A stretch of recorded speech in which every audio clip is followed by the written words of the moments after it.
became a trucker basically. The majority now are just in for a quick buck, which fair enough, you know, that's all good. They have a 2-year plan or a 3-year plan to do drop and hook, which you've got to be. I couldn't do that. I couldn't stand anybody in the bloody truck apart from the wife and the kid.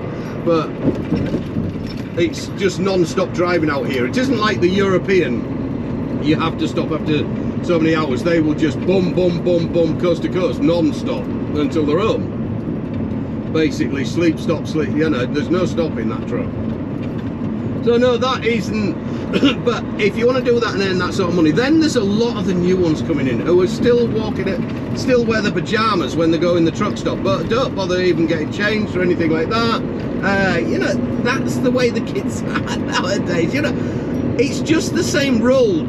Obviously, as you get luckily Stephanie pointed this out to me, because I didn't realise until somebody else gives you a nudge and says, look, you were the same. Remember, Vernon, you told me about all your earrings your dad didn't like, your long hair, didn't want to work when you're 16 and stuff like that. I didn't, you know. So it's just a different era, and as you get older, you look at the other ones and it's like, oh, because we like to moan. Don't forget, with truck drivers, we have a lot of time on our hands, so we do like to complain a lot. I managed to vent it on here, luckily, because the wife's sick of hearing it. But so you've got all these new ones, but what annoys the shit out of me, 99% of them have zero. They just don't want to inspect the truck. They don't look at it. They don't. It's fucking wrong. The danger that's on these roads through mega companies putting people out like that without proper training, sending them down the road, is putting so much danger on the road now. It's the road conditions is one thing out here, it's bad enough kind of thing, but my worst fear is, such as especially going through New Mexico on the 40 and places like that, is rookie drivers. And I know you're not all like that, but Jesus man, the majority are. Seriously, it's frightening, some of the shit I see out there. But you're never going to change that. So you gotta bite your tongue, beware when one's coming past you, and just give it a wide berth. You don't try and tell anything or whatever. You're not going to teach them. They're not going to. If they don't want to learn, they don't want to learn. And the ones that are like that are the ones who will not inspect the truck, won't look at it, or anything like that. So good luck to them. And we will be there anyway. The last kids of the industry coming in now will probably be the last truckers before it's all electric, and that's Arches National Park on the right, by the way. And it'll be automatic driven trucks. Next thing I want to talk about is old truckers go on and on about the oh, it's different in our days, it was so much better and stuff like that. We all used to stop, go to a cafe, go to a pub, blah blah blah. Well, I can, well, not guarantee, but 9 times out of 10, the guy who tells me this, or the woman, the old school driver, is the person who doesn't use the frigging cafe or the pub or anything like that. If you don't use it, you're gonna lose it. I do eat a lot in the truck, but I still push myself out and go to an old pub, they call them over here, Pop and Ma, truck stops, little cafes and things like that. Keep them going. You've got to keep them going, otherwise they will go. So it is your fault. It's the driver's fault again. Drivers are the worst enemy. They really can be. You know what I mean? Don't complain about it if you don't use them. How do you expect them to survive? You know, they're not, are they?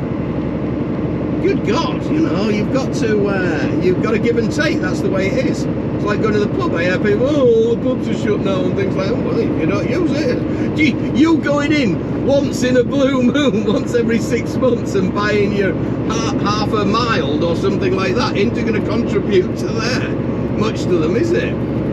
Get out there, trot about. That's the main thing. It is beautiful out here, eh? Oh gosh. But there is the good parts about it. Look at this. This is Bank Holiday weekend, and I've just got Moab reminds me of Scarborough without a beach as I come through there. It's like driving down Scarborough seafront without a beach. Everybody out there to have a bit of fun and shit, without the candy floss though, or Duffy apples or slot machines. So it's nothing like it really, is it? Come on, Vernon. All right. I mean the amount of people, you know what I'm saying? There's some beautiful rock formation, that, innit? It's weird, you come in the other side and it's all rounded with the with the windows blowing round and stuff like this, and then you've got to come out this side of Moab and it's all jaggedy and different colour. This must be the damp side. It's like, I suppose everywhere has that. We have that in Washington for some bizarre reason. We're on the wet side. I've got a little bit of wiggling room to do. I've got to get on a bit, so hopefully we'll get there in time. And well, I know we'll actually. I've got, what have we got left? I've got 1,000 miles to go. You know, I've got a few hours left today, and then tomorrow I've got a full day. It's only Saturday, so I've got Sunday. And then I've got Monday morning. But we'll do it, and also when I get home, we'll do a video because we've been at it now, owner operator, for about 1.5 years now, and this was the first year we did the full year of taxes with the company and stuff like that. And the taxman's happy with the taxes. Stephanie did all my books and shit like that with the help of I think a ClickBook. I don't get involved with that. You know what I'm like. I just do the driving bit. I'm extremely lucky to have Steph to help me out with all that stuff and what have you, because I couldn't have the clue. But we are looking, like I said, about buying a trailer. Then she's got a lot on her plate, so she doesn't really want to do it anymore, the books and that. She's done it this year, so I am going to have to get an account if we buy a trailer. So that's a big if. When I get home, we'll talk about that more in depth, how she did the books and different things like that, and straightforward stuff. It's the way she explains it, it seems pretty straightforward. Anyway, I'll let her talk to it, and if anybody's interested in ever coming in an owner operator, and I'll tell you the margins of the difference money we made as an owner operator. Owner operator, mate. No, we did make a little bit more, but we'll talk figures when I get home, and we'll do that. So thank you for watching. You all have a super rest of your weekend and Easter, and don't forget all them Easter eggs and stuff like that. I'll be home on Tuesday morning, so I'll miss that, but I'll have a few days at home, and then we'll be with the lad. So crack on, and here we go. Thanks for watching. Boop. Don't forget to subscribe, bloody press that subscribe button and the like button. Catch you all later. Bye bye.